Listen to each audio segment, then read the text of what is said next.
Olá pessoal, professor Bertoncello, tudo bem? Como é que vocês estão? Bom, na sexta-feira agora, dia 9, nós perdemos duas vezes. A primeira contra a Croácia, em um jogo que realmente poderíamos ter ganho.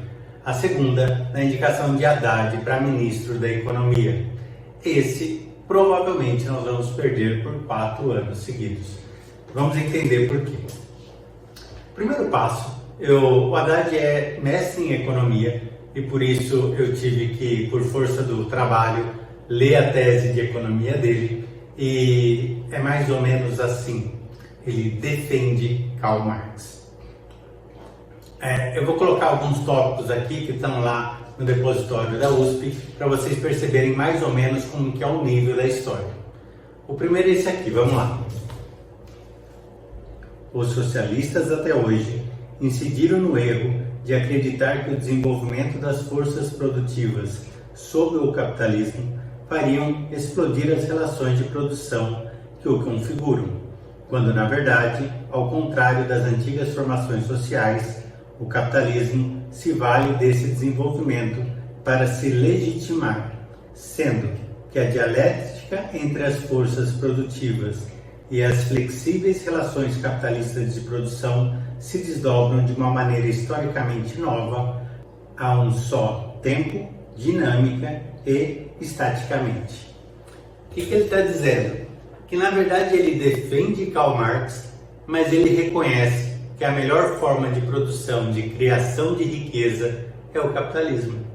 Antes, os feudalismos, mercantilismos não faziam isso, e que o socialismo não faz isso, mas que é um erro tentar achar que vai ter um choque entre classes, porque na verdade existe um ganha-ganha e todos aqueles que participam do capitalismo simplesmente enriquecem.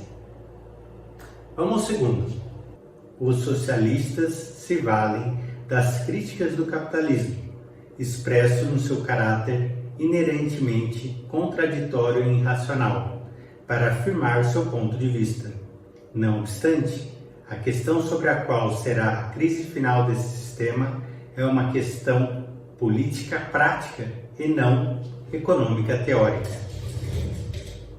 A única forma de acabar com o capitalismo é de uma maneira política e não teológica ou econômica, simplesmente porque o capitalismo dá certo, mas na obsessão dele, o governo tem que controlar tudo, os meios de produção e tudo mais.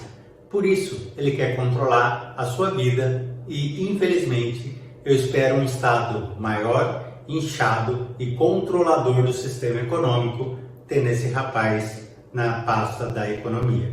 Vamos ao último. Os socialistas querem erradicar do mundo a pobreza de espírito, tomando-a como um produto direto das atuais condições materiais de existência. O movimento socialista funda-se no materialismo, mas entendido da crítica social, tendendo à sua consumação. O socialismo só tem um jeito de vencer, é colocar um contra os outros dentro da sua pobreza de espírito, uma classe contra outra, de um jeito contra o outro, e não simplesmente deixando a livre iniciativa e deixando as pessoas fazerem aquilo que quiserem. Por que me preocupa Fernando Haddad na economia? Não é só porque ele é um marxista, mas o fato é que ele não entende as ferramentas de mercado, ou talvez pior, ele lute contra elas, mesmo sabendo que é o caminho certo para o desenvolvimento.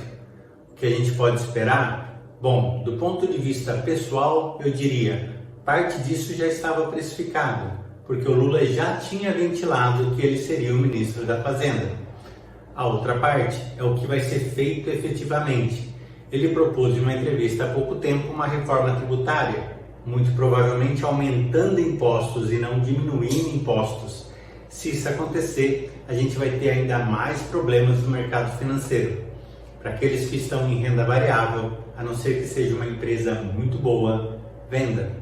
Entre em juros pós-fixados. Por quê? Porque os juros estão muito altos, mas vão subir ainda mais. Se possível, se o dólar continuar nessa trajetória, chegar perto a R$ 5, compre, porque é o jeito mais fácil de você se proteger de um marxista no Ministério da Economia. Pessoal, isso é tudo. Muito obrigado, professor Bertoncello. Até mais.